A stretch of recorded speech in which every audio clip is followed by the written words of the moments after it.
Hoje, o meu assunto, a minha pequena palestra, ela tem um convidado especial, a caneta. Nosso convidado é a caneta.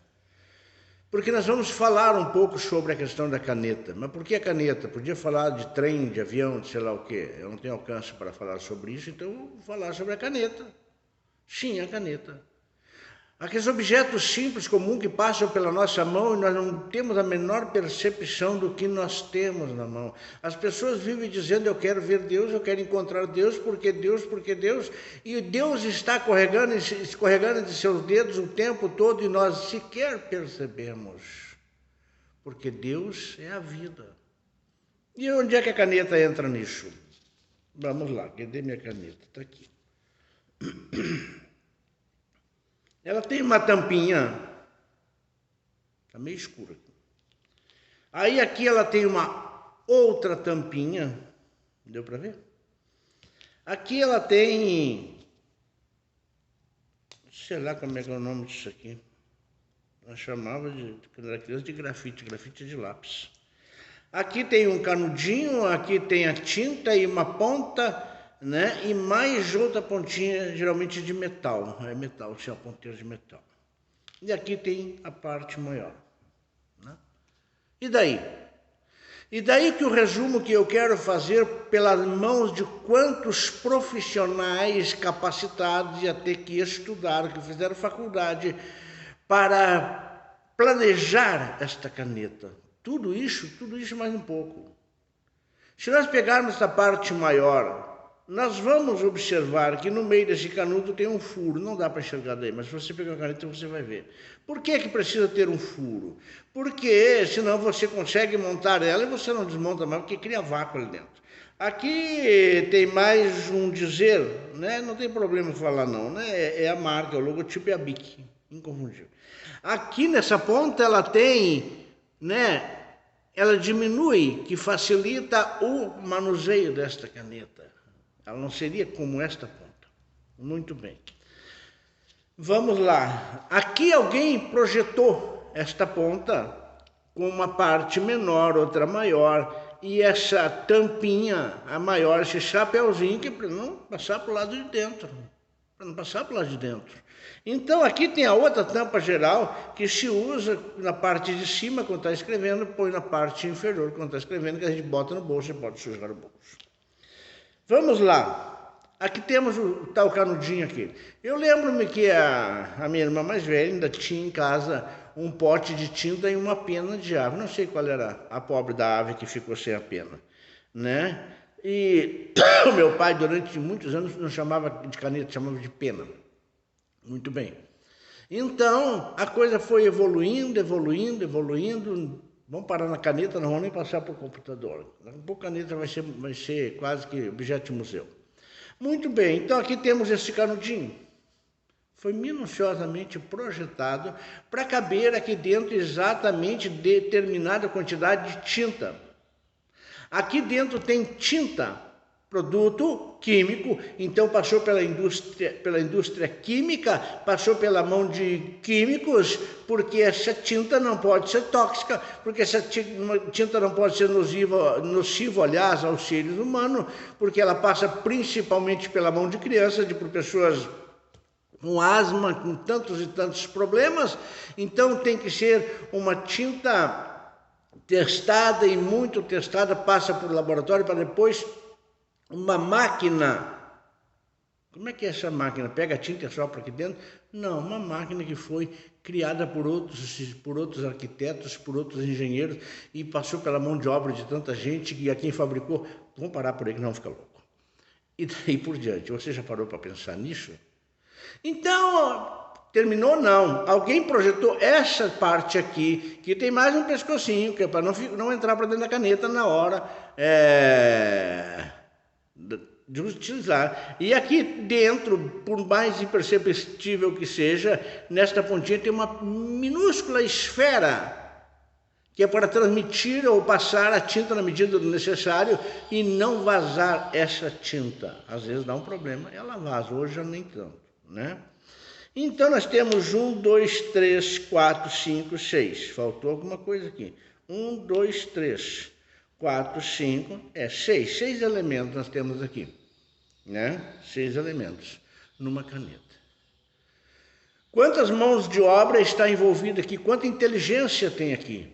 Quanta inteligência humana foi aplicada aqui? Quanta gente que estudou numa faculdade para projetar esta caneta, para projetar este canudinho de maneira que não vai criar um vácuo e segurar aqui dentro a tinta. E daí por diante. E nós queremos saber onde está Deus. Sabe onde é que está Deus? Na caneta. Também na caneta. Também na caneta. Porque aqui está a mão do homem, onde está a mão do homem, a criação divina. Nós temos um olhar voltado só para a desgraça, para a destruição, para a guerra, para isso e para aquilo, e daí por diante eu vi uma reportagem dizendo, a média da Covid está em 117 pessoas.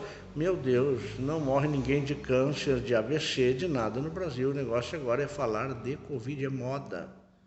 Notícia não pode ser moda. E daí por diante.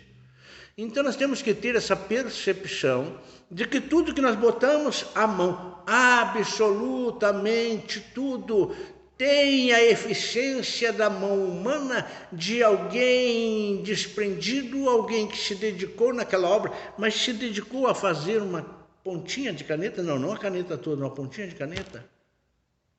A projetar e ir aperfeiçoando. Eu disse que a tempo atrás essas canetas vazavam, hoje já nem tanto, porque foi aperfeiçoado. E nós continuamos procurando Deus. Estamos pegando a caneta na mão todos os dias para assinar documento, muitas vezes sem ler e acabar nos ferrando, ou assinar algum documento com má fé e ferrando alguém. Nós estamos de mão na caneta. Um pequeno item que chega a passar quase que invisível na nossa vida. Porque a vida é construída. Você para dentro da sua casa, você olha para as paredes e você começa a dizer, aqui tem prego, parafuso, telha, cimento, não sei o quê, não sei o quê, não sei o quê, não sei o quê. E você vai ficar horrorizado, que você vai ver que na sua casa tem milhares de itens, e até, sei lá, milhões de pessoas. Tem prego. O que é um prego? Aquilo que cai no chão, se bobear, espeta no pé, já espetei em um. Tomei aquela direção doída da antitetânica. Acontece que começou a história do prego lá na mineração e por ali afora veio. Quando é que se lembrou da mineração? Quando despencou a porcaria lá em Mariana e Brumadinho. Do contrário, não se lembra. É o mover de Deus sobre a inteligência humana. Todo ser humano tem inteligência. Gerardes disse que o ser humano tem pelo menos 8, inteligência talvez 9, o grande filósofo. E nós vivemos tentando dizer aquele lá é burro, aquele lá não sabe nada. Todos nós temos algum QI de inteligência quando nós começamos a filosofar com uma caneta. Olha que coisa mais louca. O cara fez um vídeo para falar da caneta, mas você nunca parou para pensar nisso.